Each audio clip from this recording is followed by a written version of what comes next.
comprend pas la psychologie féminine, paradoxalement, si on ne comprend pas à quel point la femme a une fascination pour les hommes, pour les grands hommes, pour les génies. Et ce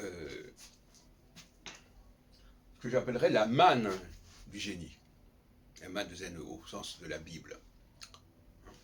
C'est-à-dire le génie apporte une manne, c'est un peu comme le Nil, il apporte une sorte d'énergie particulière. Il n'en faut pas beaucoup.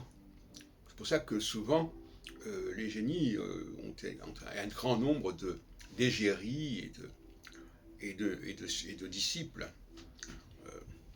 La question pour les femmes, c'est de trouver le bon génie, si on peut dire.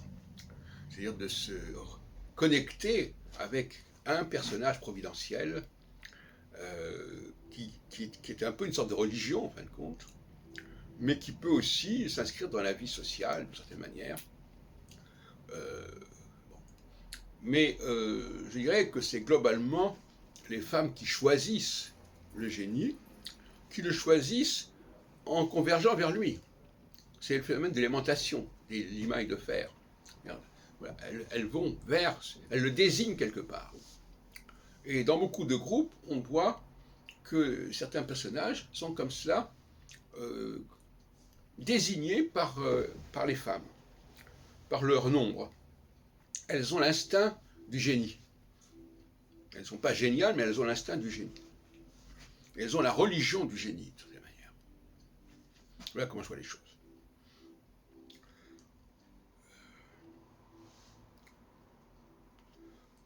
Il y a une sorte d'irrigation. Alors, le problème, c'est que le débat idéologique est faussé. On parle d'égalité entre les hommes et les femmes, etc. Ça ne correspond à rien du tout, ça. Même dans le psychisme féminin. On voit bien que dans de nombreux cas, les femmes sont attirées vers les grands hommes, les grands génies musicaux, philosophiques, etc. Regardez par exemple ces émissions féminines sur la philosophie, puisque les chemins de la philosophie ont été dirigés, animés successivement par Adèle Van Rett et Géraldine Mossin-Savoie sur France Culture.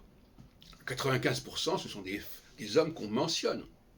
Et dans les émissions musicales, c'est la même chose.